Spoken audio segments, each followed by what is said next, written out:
and good afternoon. My name is Illa. I am from the Consumer and Investor Office at the Securities Commission Malaysia. Welcome to today's InvestSmart Online Series webinar. Today's webinar is entitled Investor Protection, the Role of SIDREC. First of all, we would like to thank you for taking the time to be here today. We are pleased to have with us today Ms. Nurfatiha Nuhazi from Securities Industry Dispute Resolution Center, or also known as SIDREC, to present on the topic Investor Protection, the Role of SIDREC. Allow me to share a brief background on Ms. Nurfatiha. Nurfatiha joined SIDREC in September 2021 and presently serves in the Office of SIDREC Chief Executive Officer. Having graduated from International Islamic University Malaysia with a Bachelor's of Law in February 2020, Nurfatiha underwent her privilege at Mr. Selva Mukia and Associates. She was called to the bar as an advocate and solicitor of the High Court of Malaya in April 2021.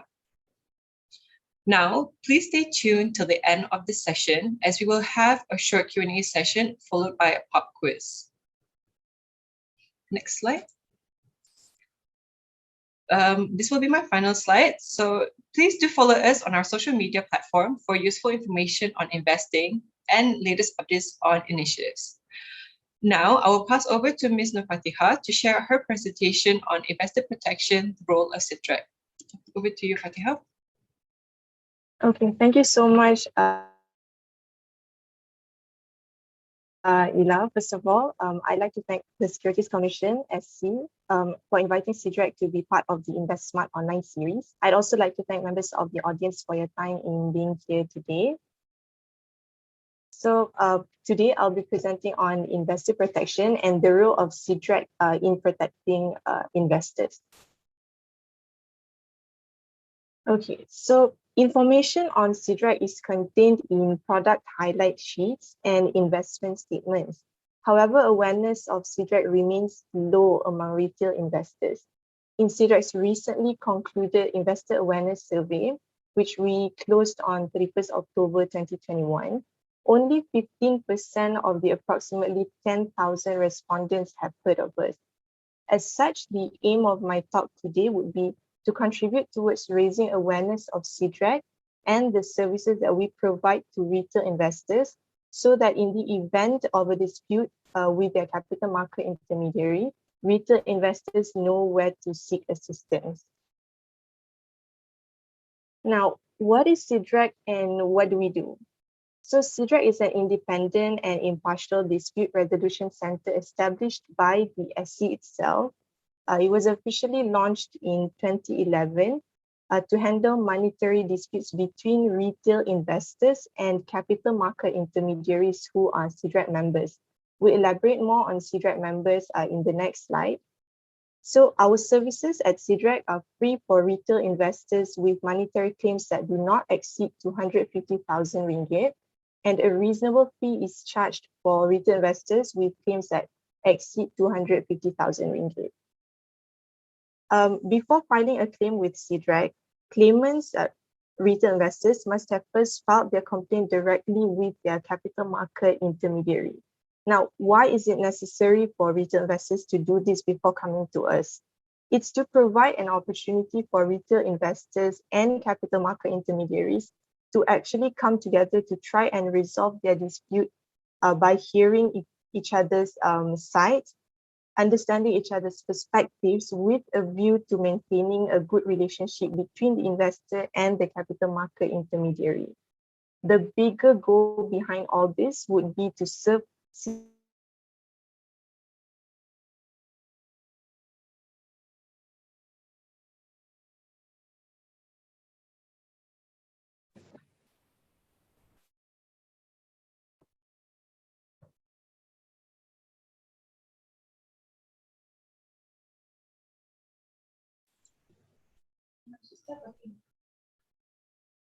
Fatiha, you can share back your slides again. Right, okay. It's disabled, sorry, Ila. Okay, so you can share now. Okay.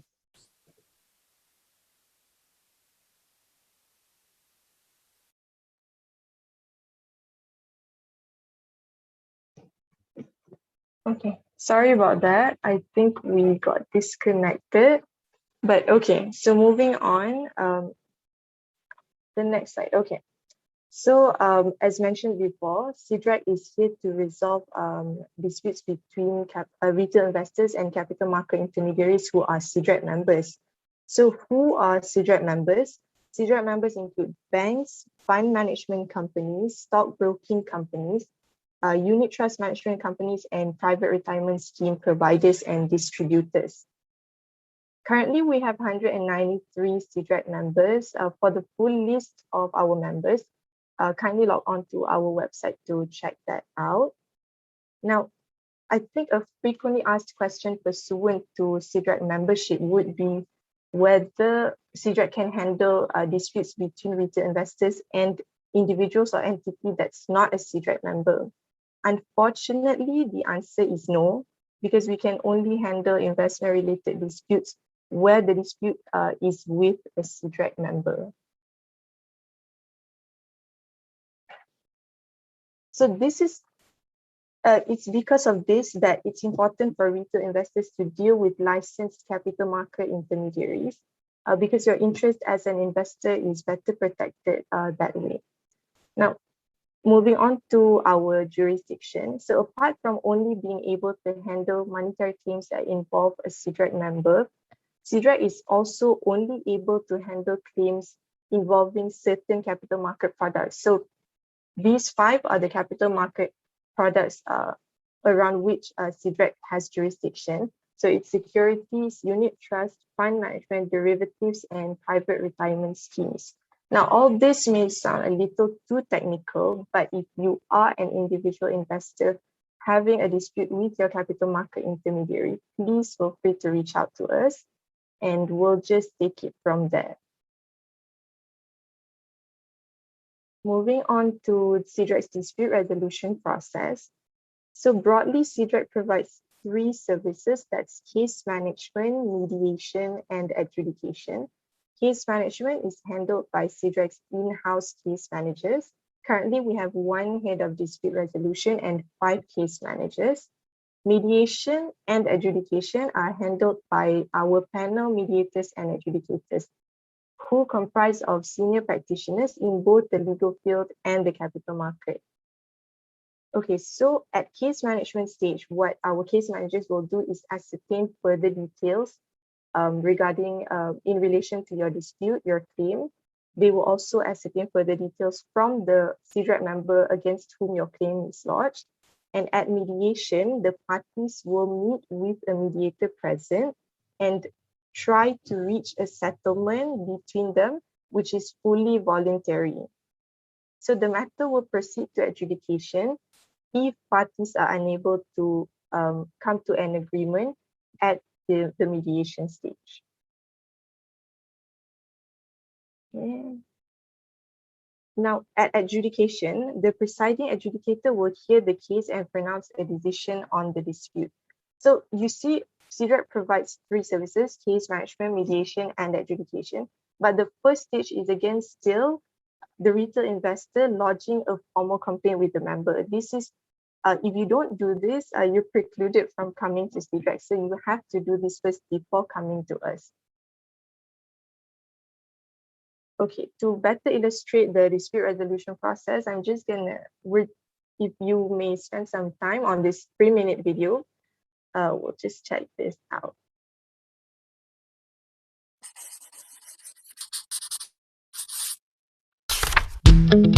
You have suffered financial loss while investing, and you think your bank, broker, fund management company, unit trust management company, PRS provider or distributor, or their agent or representative is responsible. You need help sorting out the problem or want to seek redress. Where do you go? SIDREC is here to help you start the conversation and reach some resolution. First, lodge a formal complaint with a company that sold or offered you the unit trusts, shares, derivatives, or other capital market product or service. But you're not happy with their response. You have 180 days from their final written reply to come to SIDREC. Or if there's no written response, and it's been 90 days since you wrote to them, you don't need to wait longer. you may come to SIDREC even though you haven't received a final response yet. SIDREC first checks the eligibility of your claim.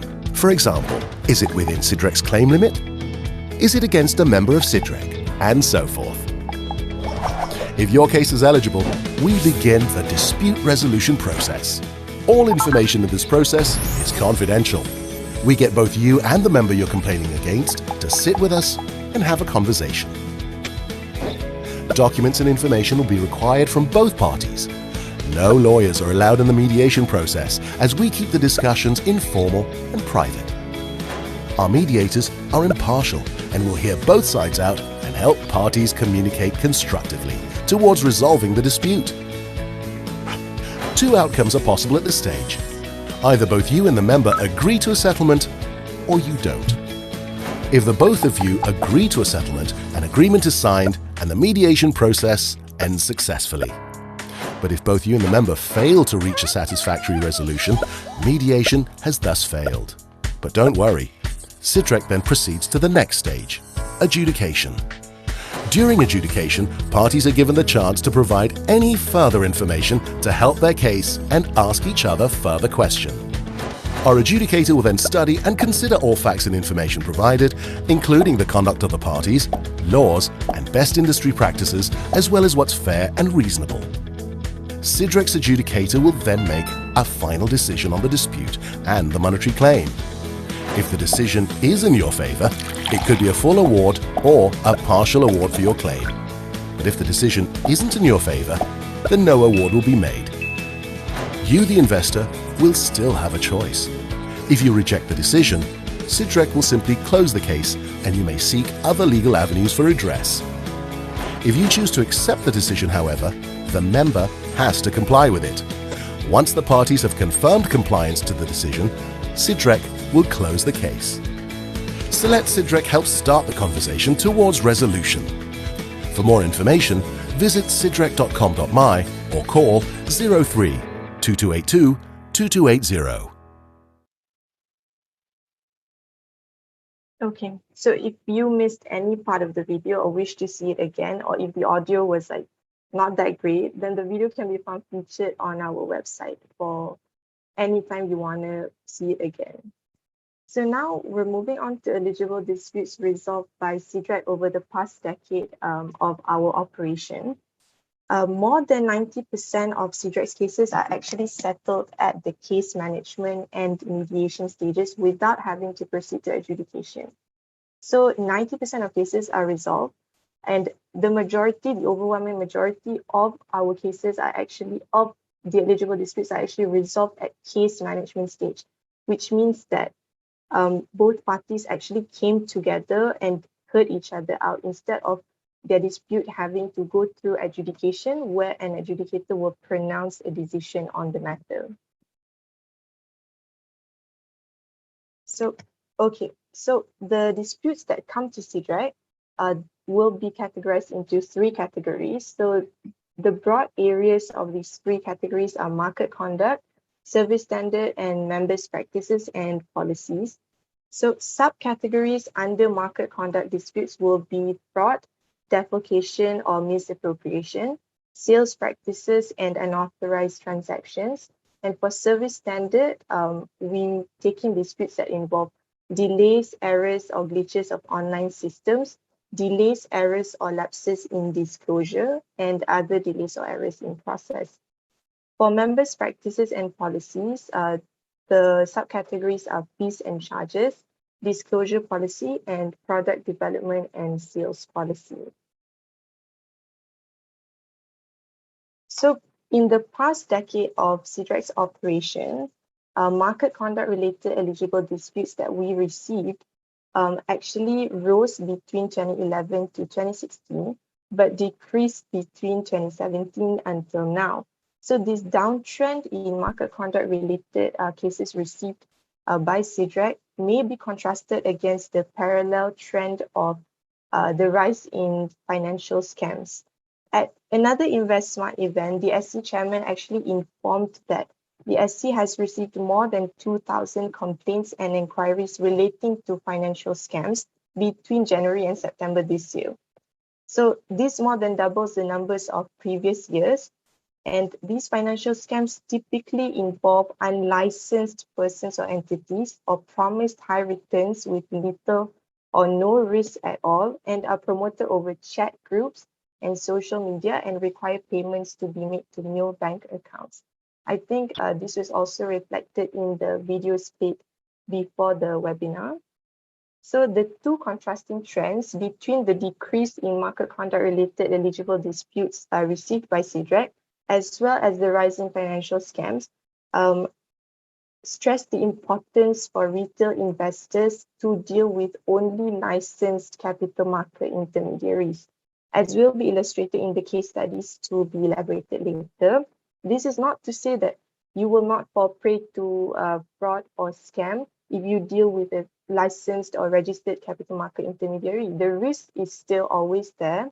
It's just that if you go to deal with a capital market intermediary that's licensed and registered, that is still an avenue for recourse should you be defrauded or scammed. Okay, now we're moving on to market conduct related eligible disputes. So under market conduct, as elaborated before, there are three subcategories. So there's fraud, defalcation, or misappropriation, sales practices or unauthorized transactions. So for fraud, defalcation, and misappropriation, that actually makes up 30% of the market conduct related eligible disputes received by SIDREC. Okay, now we're moving on to case studies and insights. So I would just like to caution that these are for illustration purposes only. So because SIDREC handles each case based on its merits and the facts which are always specific to each case. So at first glance, the facts may look similar from case to case. And in fact, you in the audience may be in the same situation, but we caution that even though the facts look similar, the outcome may still be different depending on the circumstances of each case. So the first case study is where the claimant handed over checks payable to a capital market intermediary to invest in a fund at the choice of the unit trust consultant. In this situation, the claimant did not fill any investment application form, did not receive any payment receipt as proof of purchase of the unit trust, and also did not receive any subsequent documents in relation to the investment. It was later discovered by the claimant that the UTC actually used the checks to purchase unit trust in the UTC's own name. So after the UTC's conduct was discovered, because the claimant actually confronted the UTC, so after the UTC's conduct was discovered, the UTC returned a part of the sum of money that was handed over to the UTC by the claimant. However, the claimant came to SIDREC because the claimant wanted to claim the remaining balance of the money handed over to the UTC. So in this case, the adjudicator found in the claimant's favor, but awarded only a reduced sum from what the claimant asked for. Because the claimant was held to be contributory negligent. Why this is so is because the claimant was an experienced investor, and the claimant ought to have been more vigilant when making the investment, and the claimant also ought to have monitored the claimant's investment. So the second case study, in this case, the claimant deposited a check for a large sum of money in the personal account of the claimant's remisier to invest in a fund purportedly managed by a capital market intermediary to which the remisier was attached. However, the capital market intermediary involved was actually not aware of the deposit made by the claimant. So in this case, the claimant alleged that the remisier had represented to the claimant that the claimant's capital was guaranteed, that the claimant would earn a 10% per month return for a specified period, but the remisier did not furnish any documents, and there was no acknowledgement from the capital market intermediary that the capital market intermediary had actually received the claimant's deposit relating to the investment. Further, the claimant actually acknowledged that the claimant had invested in the fund based on the reassuring comments of a group WhatsApp chat to which the reminder also belonged. So it was later discovered that the fund did not even exist, and the claimant claimed for the losses suffered now. So in this case, the adjudicator actually dismissed the claim.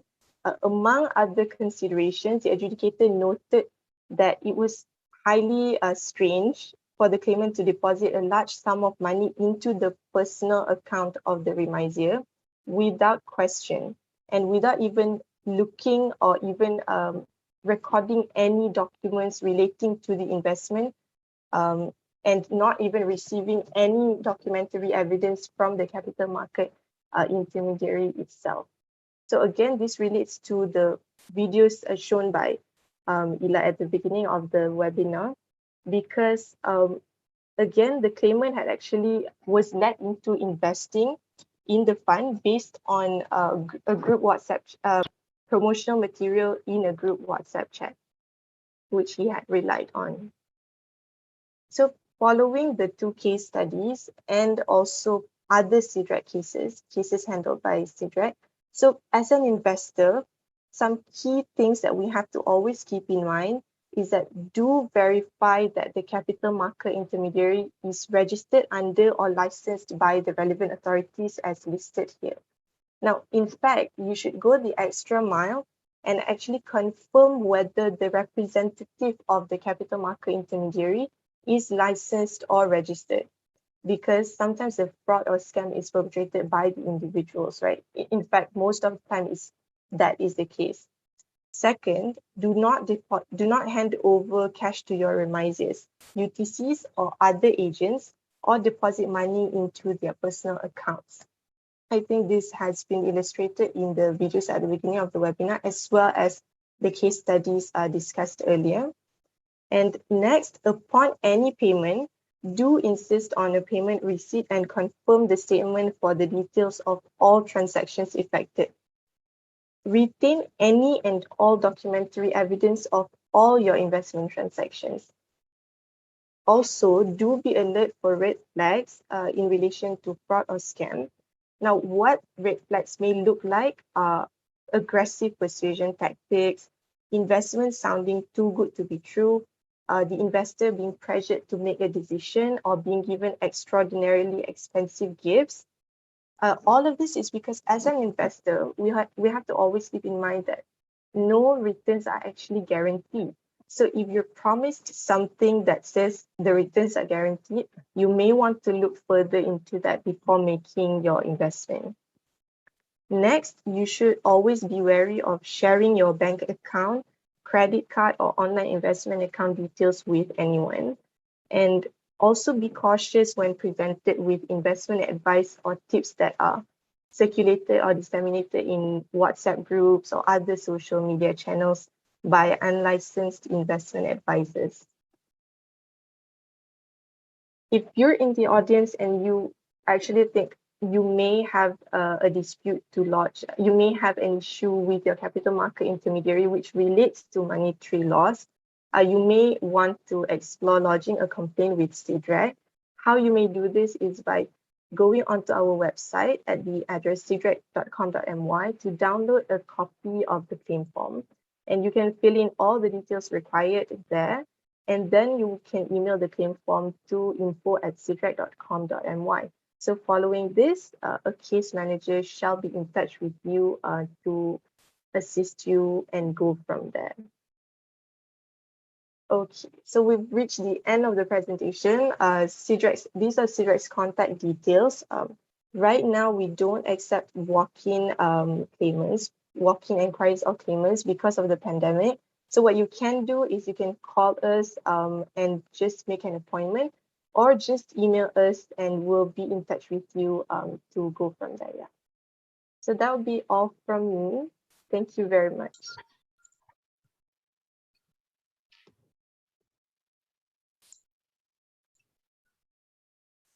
Okay, thank you so much, Fatiha, for your presentation.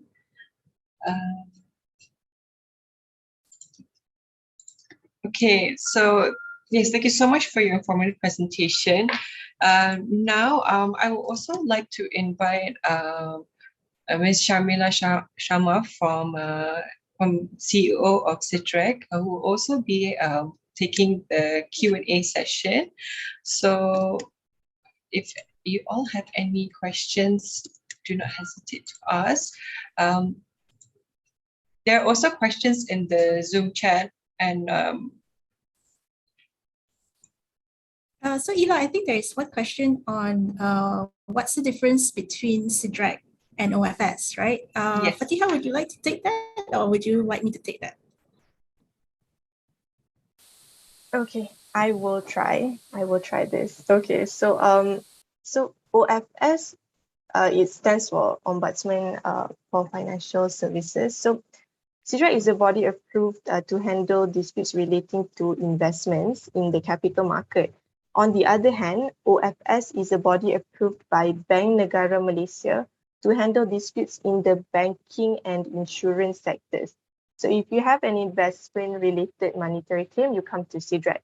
But if you have a banking or insurance-related monetary claim, you go to OFS. So that would be the general difference between SIDREC and our sister company, OFS, yeah. Sorry, I see another question asking whether SIDREC is under BNM or SC, and yes, thank you, Mr. Michael. SIDREC is under SC, yeah.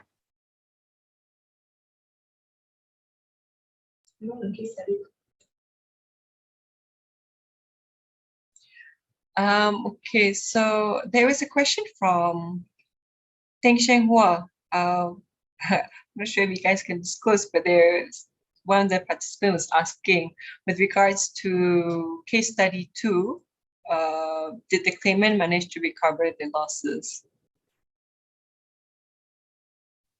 The claim was actually dismissed. So no, the claimant was not able to recover the losses.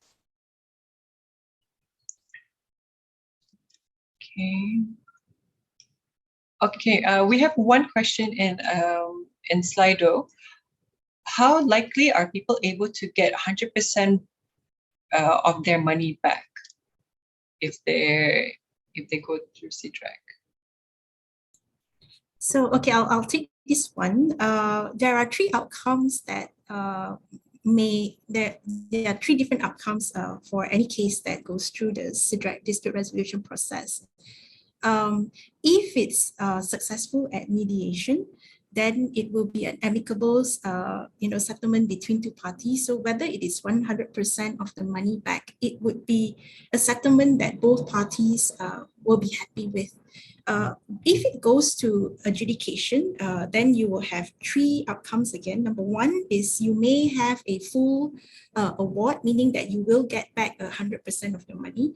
Or like in case study 1, you would have a partial award where the adjudicator finds that the capital market intermediary is liable for some of the losses, but also that loss was also partially contributed by the claimant. And finally, as in case study 2, you will have a full dismissal, meaning that you do not get your 100% of your money back or at all if you come to SIDREC. How often do we have a full claim? That would really very much depends on the facts of the case. Yeah, but we have had claimants getting 100% of the money back before, yes. I mean, we also have another question. How long would it take to solve a dispute? So I guess they're asking how is the timeline usually like? I guess it would be different from case-to-case basis as well, right? Yes, correct.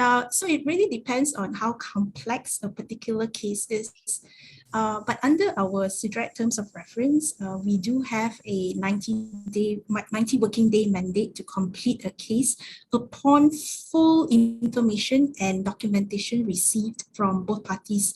So Ila, here, I would like to, seek the cooperation of retail investors to be patient because, gathering information and documents from both sides, the claimants themselves, as well as SIDREC members, it does take some time. And, the case managers at SIDREC really do painstakingly, look through all issues, investigate all issues before we put forward, the case for mediation or adjudication. So while I understand that, everyone wants their claims to be settled very quickly, but, do trust the process, do trust that we do, put in a lot of effort to ensure that whatever the outcome is based on what we call the principles of fair and reasonableness, just to make sure that, we handle the cases properly. So I guess it's fair to say that when investors wants to have their dispute resolved, it's important that they have all the necessary documents and all the information ready at hand to provide to SIDREC in order to, I guess, to solve the case as soon as possible. Okay, as possible. Yes, totally agree with that, Ila. But what we do find is, I think also understandably so, because claimants are upset by that time they come to us, right? Because they have lost money. So, gathering documents is probably not the first priority that they're looking at. What they want is a quick resolution of the dispute. But yes, definitely, if you can provide us right up front when you are filing your claim form, all the documents, just as Fatiha mentioned, keep all your documentary evidence in terms of your investment transaction statements, your product highlight sheet. It will really help speed up our investigation process. I think we have another question on Zoom. Do the SE regulated company auto enroll to SIDREC, or do they have to apply? Okay, so Fatiha, would you like to take this one? Perhaps you can answer this.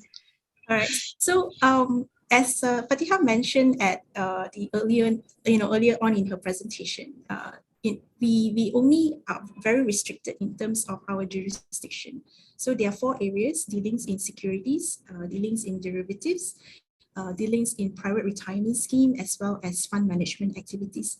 So any capital market intermediary that falls under these 4 categories, yes, they will be automatically deemed as SIDREC's members, but those that are outside of SIDREC's purview, they will not be under SIDREC.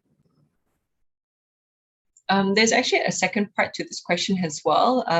Is there any company that didn't join SIDREC but are regulated by the SC? Okay, so this would be those that are not under the 4 different regulated activities that are under SIDREC's purview. So for instance, financial planners, they are a regulated activity under the SC, but they are not under our purview, so they are not automatically SIDREC members.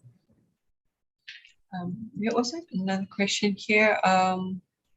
Okay, will SIDREC advise personally on our claims whether we can win the case or not before we submit the dispute resolution?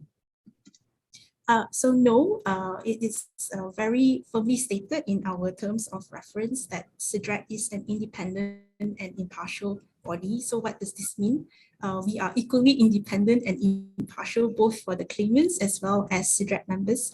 And per our terms of reference, the rules of engagement is that SIDREC does not advocate for any party. That's why our investigation process is very stringent. We need to make sure that as much as possible, we find out what actually happened surrounding the claim. Is there a time limit to bring my case to SIDREC?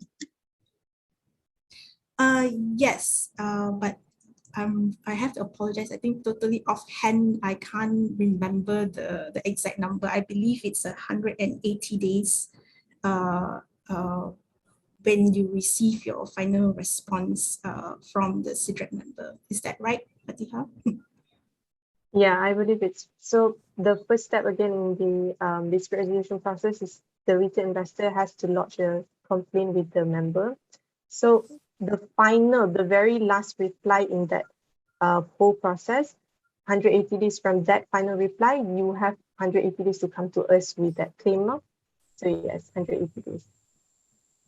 Okay, and I think someone in the audience probably more familiar with this. So if there is no response from your SIDREC, the SIDREC member that you have lodged a complaint with, will be 90 days from the date of your complaint. And if there is a response, it's 180 days from the final reply from the SIDREC member. Okay, thank you so much for all this information. Let me just quickly check if there are any other questions.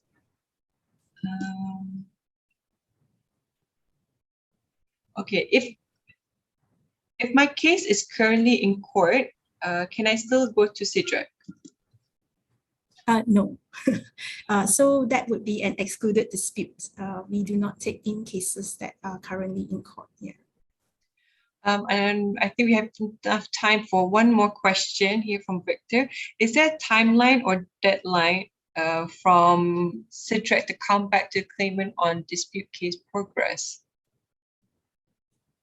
Yeah, so there is no hard and fast rule for this, but our case managers will contact the claimants as soon as the claim form is lodged with us. So I believe we try and do that within 3 working days to at least acknowledge receipt of your claim form. And thereafter, the case manager will work together with the claimant and the SIDREC member to investigate the case and to move the case along. As I said, we have a 90 working day timeline in the terms of reference, but that begins from the date when we have received all information and documentation from the claimant and the SIDREC member. Okay, sorry, I think we have one more question. This will be our last question for today. If a fund manager fails to make disclosure to the investors of details of their investment and fails to give regular reports for years on how the investments are doing, is this type of complaint handled by SIDREC? Okay, without further details, I cannot say for sure, but it would be something within the realm of what we look at also. But I think I would like to caution here as well. I mean, I think both in case study 1 and case study 2 that Fatiha highlighted, it will be a red flag, I would hope, for the retail investor themselves that, if they have made an investment, say in a unit trust or, a private retirement scheme, and they're not receiving any investment transactions, I would say, please do not wait till 2 to 3 years down the road.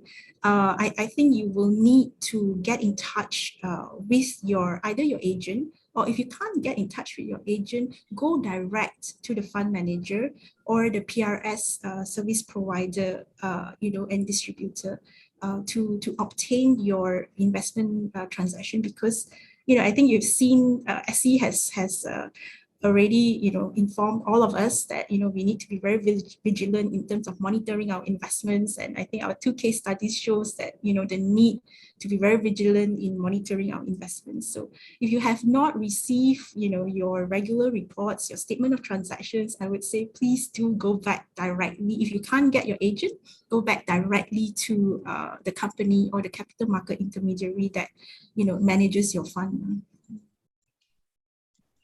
Okay, thank you so much, Shamila, and thank you, Fatiha, for speaking earlier.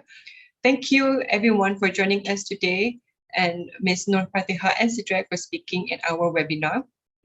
Don't forget, if you wish to watch our webinar again, we will upload the webinar on our YouTube channel in due course. Do also check out our previous webinar sessions on our YouTube channel. Before we end the session, just a quick reminder to all, always check that you are dealing with an authorized company and/or individual. Also remember to never ever deposit money into individual bank account, even if they are licensed or registered with authorities. With that, stay safe, stay at home, and if you need to be out, always maintain physical distancing.